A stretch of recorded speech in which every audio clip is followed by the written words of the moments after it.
کو بہت سی خوبیاں عطا کی۔ جذباتی ذہانت سے مراد انسان کی وہ خصوصیت یا قابلیت ہے جس کی بدولت وہ خود کو جاننے میں مہارت حاصل کر لیتا ہے۔ جب تک آپ کو یہی نہیں پتا کہ میں کون ہوں، میرے جذبات کیا ہیں، ایموشنل انٹیلیجنس کو قرآن میں اللہ تعالیٰ نے تفصیل سے ذکر کیا ہے۔ اپنے جذبات کو مثبت انداز میں قابو رکھنے کی صلاحیت کو جذباتی ذہانت کہتے ہیں۔ دنیا میں پہلے یہی بات آپ نے سنی، اس پہ ریسرچ ہوئی کہ انسان کی جو ایبلٹی ہے، قابلیت اور ذہانت، یہ کام کرتی ہے جسے آئی کیو لیول کہتے ہیں۔ لیکن جس وقت ڈفرنٹ رویوں پہ سرچ ہوئی تو پتا چلا آئی کیو لیول سے ای کیو لیول کا مرتبہ زیادہ ہے۔ انسان کے 85% جو کام ہے، 85% وہ جذباتی ذہانت سے جڑے ہوئے ہیں۔ جذباتی ذہانت ایک ایسی صلاحیت ہے جس سے آپ اپنے جذبات کو اچھی طرح سمجھ کر اس کو مینج کر لیتے ہیں۔ جس نے اپنی زندگی کے جذبات کو مینج کر لیا، اس نے اپنی زندگی کا اصل لطف حاصل کر لیا۔ اور اگر آپ کے جذبات ہی مینج نہیں ہو سکے، نہ آپ کی گھر میں عزت ہوگی نہ محلے میں، کیونکہ آپ اپنے جذبات کی وجہ سے لوگوں کی نظروں میں گر جائیں گے۔ اور جس کو اپنے جذبات پر قابو حاصل ہو گیا اور اس کو کنٹرول مل گیا، یہی وہ وجہ ہے جس کی وجہ سے وہ انسان اعلیٰ مرتبے پر فائز ہو جاتا ہے۔ جذباتی ذہین وہ شخص ہے جو اپنے مثبت اور منفی جذبات کو سنبھالنا سیکھ لے۔ اس کو پتا ہو کہ میرے ذہن میں پیدا ہونے والے مثبت جذبات یہ ہیں اور منفی جذبات یہ ہیں، اور جو اس مثبت اور منفی جذبات کو استعمال کرنا سیکھ لیتا ہے، اصل میں یہی اس کی ایموشنل انٹیلیجنس ہے اور یہی اس کی کامیابی کی دلیل ہے۔ حضور اکرم صلی اللہ تعالی علیہ وسلم نے مکہ مکرمہ میں جس وقت تبلیغ کا آغاز کیا، کون سا ظلم تھا جو کفار مکہ نے نہ کیا؟ لیکن ہمارے آقا نے اپنے جذبات کو ابھارا نہیں ان کے سامنے، بلکہ آپ نے ان جذبات کو اتنے خوبصورت انداز میں مینج کیا، وہ بھی کلمہ پڑھ کے مسلمان ہو جاتے ہیں۔ آپ سوچئے ذرا، پتھر پڑ رہے ہوں، حضور اکرم صلی اللہ علیہ وسلم طائف میں گئے، اوباشوں نے پتھر مارے، ہمارے آقا کے نالین خون سے بھر گئے، کیسی حالت ہوگی؟ ادھر سے فرشتہ آیا کہ آپ اشارہ کریں، ابھی ان کو تباہ کرتے ہیں۔ سرکار نے ہاتھ اٹھا دیے، اور میں ہو سکتا ہے ان کی آنے والی نسلیں مجھ پر اسلام لاؤں۔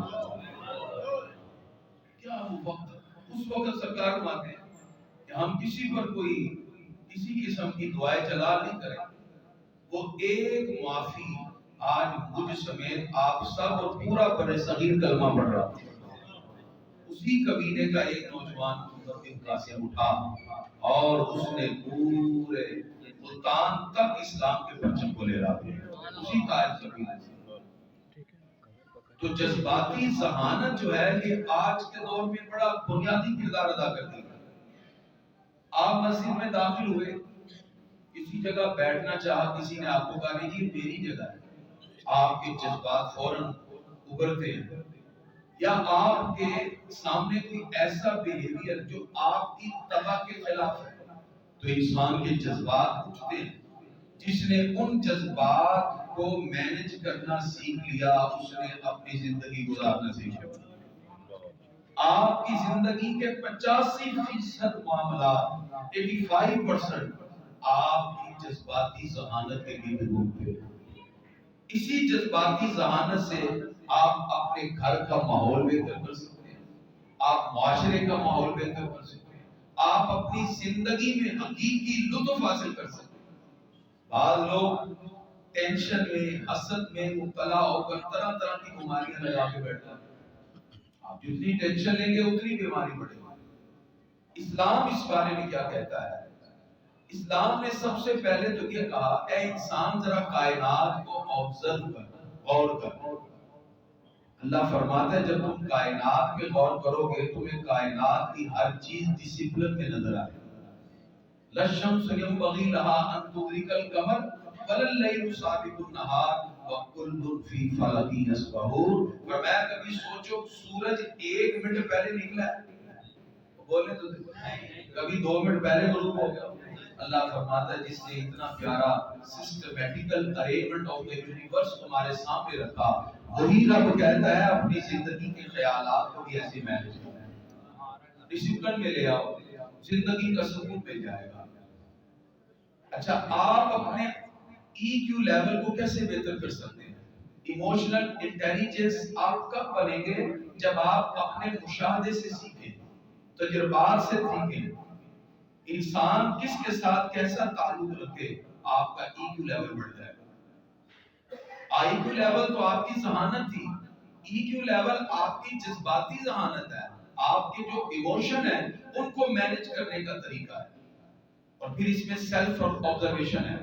جب آپ خود اپنی ذات پہ غور کرتے ہیں تو آپ کو اپنے 5 ساڑھے 5 6 فٹ قد کے انسان میں جب رب کی قدرتیں جلتی ہوئی دکھائی دیتی ہیں پھر آپ اپنے رب کی طرف رجوع کر لیتے ہیں. صوفیہ کہتے ہیں من عرف نفسا فقد عرف ربا، جس نے اپنے آپ کو پہچان لیا اس نے اپنے رب کو بھی پہچان لیا.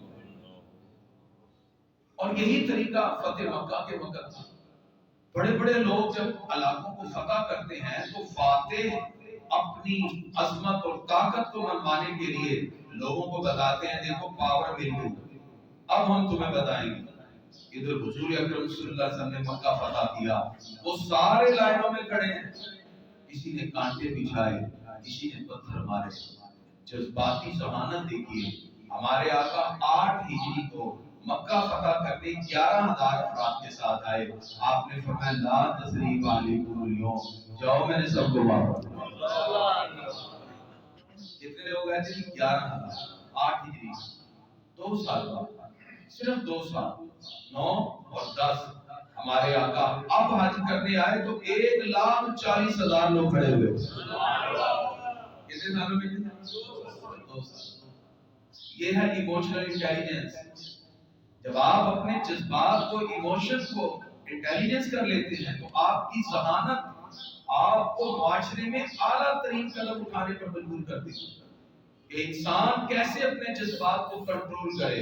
اس کے ہاتھ کا استعمال، اس کی زبان کا استعمال، اس کے دل کے اعمال.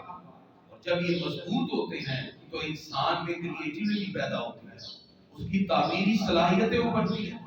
وگرنہ تخریبی صلاحیتوں کی وجہ سے اس کی بہت سے معاملات ڈیمیج ہو جاتے ہیں. اس لیے اللہ رب العزت نے قرآن مجید فرقان حمید میں پہلے لوگوں کی جذباتی کیفیت کو ذکر کر کے ہمیں سمجھایا. فرمایا قوم عاد کو دیکھو، قوم سمود کو دیکھو، جن کو اپنی طاقت پر اور اپنے قد کے بڑے ہونے پر بڑا مان تھا لیکن وہ جذباتی کیفیت کو کنٹرول نہ کر سکے، ان کا نام بھی دنیا میں نہ. اور جنہوں نے کنٹرول کر کے دکھایا اللہ تعالیٰ نے اپنی طرف سے ان کو بے پناہ علم بھی عطا کیا، جودت ذہنی بھی عطا کیا. پروردگار نے سورۃ النساء کی آیت نمبر 157 میں فرمایا ما لہم بہ من علم، بعض لوگوں کے پاس علم نہیں ہے، الا اتبع الظن، مگر وہ گمان کی پیروی کرتے ہیں. یعنی صرف اپنے فکر اور سوچ کے معاملات میں بڑے ہیں، حقیقت سے دور ہیں. اگر وہ اپنی اس حقیقت کو جان لیں جو اللہ نے اس کو ذہانت میں جذباتی طور پہ عطا کی ہے، اس کو مینج کرنے سے انسان کی زندگی میں بہار آ جاتی ہے.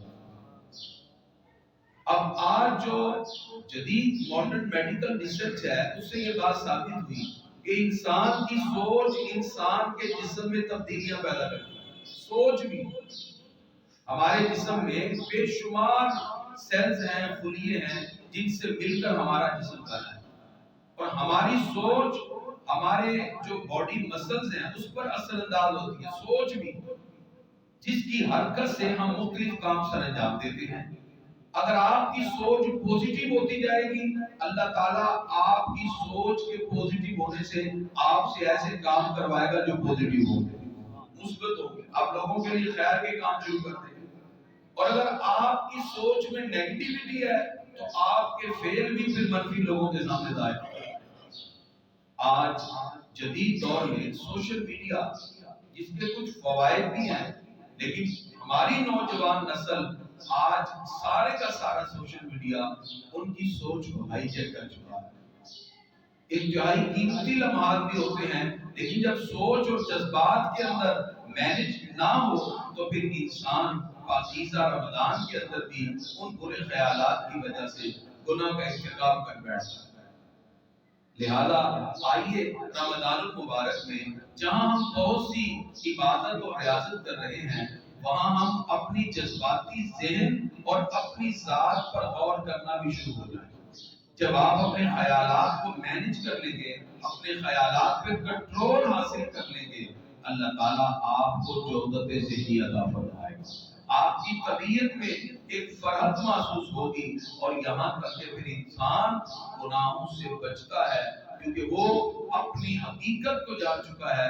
یہی حقیقت کا ادراک آپ کو روزے میں ملتا ہے۔ صبح سے رات تک، شام تک آپ کھانے پینے سے رکتے ہیں تو انسان کو اس جذباتی کیفیت میں انالیسس کرنے کا موقع ملتا ہے۔ آئیے آج کے ہمارے اس درس قرآن و حدیث سے آپ کو معلوم ہوا اللہ رب العزت نے انسان کو اس کی ذات میں جو چھپے ہوئے بہت سے ایسے معاملات ہیں اس پر غور کرنے کا حکم دیا ہے، جو اس کی جذباتی کیفیت کو کنٹرول کرنے میں مفید و معاون ہیں۔ جب ہم اپنی ذات پر غور کریں گے، آپ اپنی عادات پہ غور کریں، انسان جب خود اپنے آپ پر غور کرتا ہے، اس کو پتہ چلتا ہے کہ میرے یہ منفی رویے ہیں، یہ مثبت ہیں، تو ان مثبت اور منفی رویوں کی اصلاح سے اللہ تعالیٰ آپ کی زندگی میں بھی بہاریں عطا فرماتا ہے۔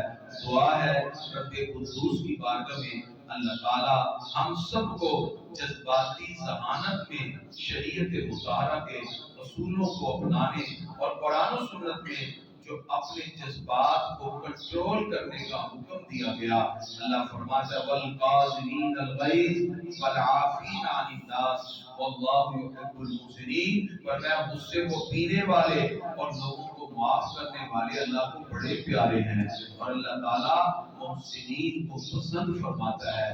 اللہ تعالیٰ ہمیں بھی اپنے پسندیدہ لوگوں میں شامل فرمائے، اور ہم بھی اس کی رضا کے لیے اپنے دامن کو پھیلا کے عرض کرتے ہیں یا اللہ ہمیں اپنی حقیقت کو جانتے ہوئے شریعت مطہرہ کی پاسداری کی توفیق عطا فرما۔